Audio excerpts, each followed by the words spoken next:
Healthy है और इसे बनाना भी बहुत आसान है। तो आप इसे ज़रूर ट्राई करिए और वीडियो पसंद आता है तो please hit the like button. बिना लेट के प्रोसेस स्टार्ट करते हैं।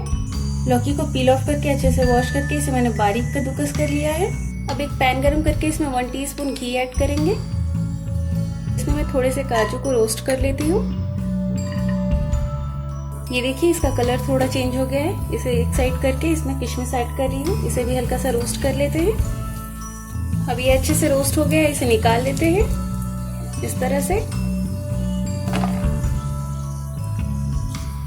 अब इसमें 1 टीस्पून घी और ऐड करेंगे और ये ग्रेटेड लौकी ऐड कर देंगे। अच्छे से मिक्स कर दें। लो फ्लेम पे इसे अच्छे से भून लेंगे। लो फ्लेम पे इसे 1 मिनट के लिए कवर कर देते हैं। 1 मिनट हो गया, चेक करते हैं।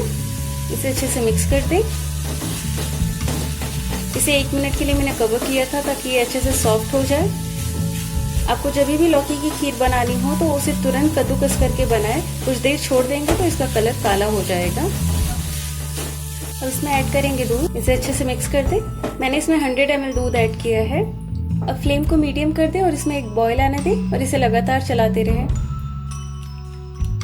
ये देखिए इसमें अच्छा सा उबाल आ गया है। इसे मैंने 2 से 3 मिनट तक मीडियम फ्लेम पे पकाया है।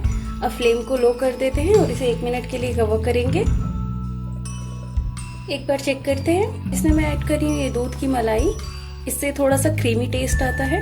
इसे अच्छे से मिक्स कर दें। ये टोटली ऑप्शनल है, अगर आप नहीं डालना चाहते तो स्किप करें।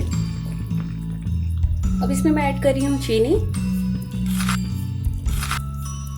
5 बड़े चम्मच। इसे भी अच्छे से मिक्स कर दें। आप अपने टेस्ट के हिसाब से इसमें चीनी ऐड करें।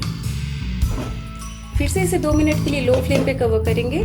चेक करते हैं इसे और ये देखिए खीर तैयार है हमारी। अब इसमें मैं ऐड कर रही हूँ इलायची और ये किशमिश और काजू। इसे मैंने बारीक कट कर लिया था।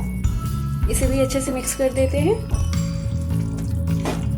अगर आप ड्राई फ्रूट्स नहीं डालना चाहते तो स्किप कर सकते हैं। ये सारी चीज़ें टोटली ऑप्शनल है।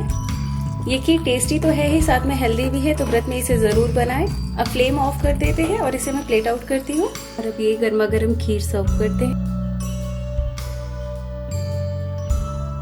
अब इसे बारीक कटे हुए बादाम से थोड़ा सा गार्निश कर देते हैं इस तरह से। तो ये टेस्टी खीर रेडी है। आप इसे ज़रूर ट्राई करिए और अपना फीडबैक देना ना भूलिए कि आपको मेरी ये रेसिपी कैसी लगी। और मेरे चैनल को सब्सक्राइब करके बेल आइकन को प्रेस कर दीजिए ताकि न्यू वीडियोस की नोटिफिकेशन आपको मिलती रहेगी। Stay fit, stay healthy. Thanks for watching my video.